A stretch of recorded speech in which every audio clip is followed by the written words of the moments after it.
Mr. President, kung magtuloy-tuloy po ang pagtaas ng presyo ng crudo sa world market dahil sa tensyon sa Middle East, ano po ang contingency plan ng gobyerno sakaling magpatuloy ang pagtaas ng presyo ng crudo sa world market? Nabanggit nyo rin po kanina na magbibigay din po kayo ng subsidy sa fuel assistance sa mga sektor ng transport and agriculture. So sa harap po nito, Mr. President, posibleng sustained oil price shocks, paano po babalansehin ng inyong administrasyon ang energy security, price stabilization at fiscal sustainability? Well, I explained a little bit kanina, naipaliwanag ko na ng kaunti yung aming na mga intervention kung tawagin. Kapag ito ay ang presyo ng langis ay lumampas na sa $80 per barrel. So, yun na nga yung sinasabi ko, mag-provide tayo ng subsidy para sa ating yung mga sektor, sa sektor ng ekonomiya na talagang maapektuhan, na mabigat. At yun ang nabanggit ko ay number one, of course, the transport sector, at saka ang ating lahat ng gumagamit ng langis, but then, and that is of course that goes to everybody, but depending again on the price increases or decreases and the adjustments that will happen and how long those prices will be sustained or will last.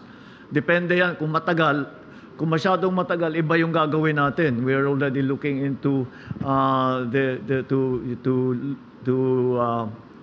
adjusting, hopefully, the excise tax on fuel, on the other elements na financially magagawa natin to lower the prices of other goods. But even in the worst case scenario, I think that we will be able to provide at least some support to those critical sectors, and I hope that this is something that we will not have to do. We are still hoping and we are still praying that this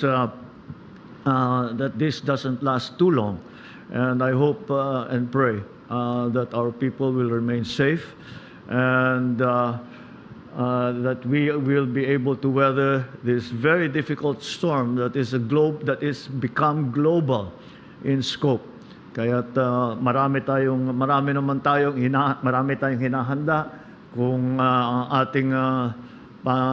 ating panalangin ay hindi mapagbigyan at talagang patuloy pa rin ang labanan. Marami naman tayong mga interventions. The other thing that I missed is that we have given instruction and to all government offices to find ways to be more to save on energy. That applies, panawagan ko na rin ito sa taong bayan. Maghanap tayo ng paraan upang mabawasan ang ating paggamit ng lahat ng mga sources of energy natin. Ito ay hindi pa, kagaya ng sabi ko, sapat naman ang supply natin.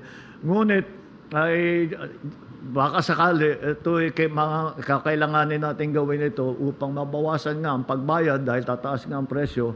At hindi lamang sana sa government offices, but we have issued a directive to all the government offices to find ways, to find ways to save energy in every ways, yung mga unnecessary travel, yung mga carpooling, yung mga bagay-bagay na ganyan. And these are things that the general public can do.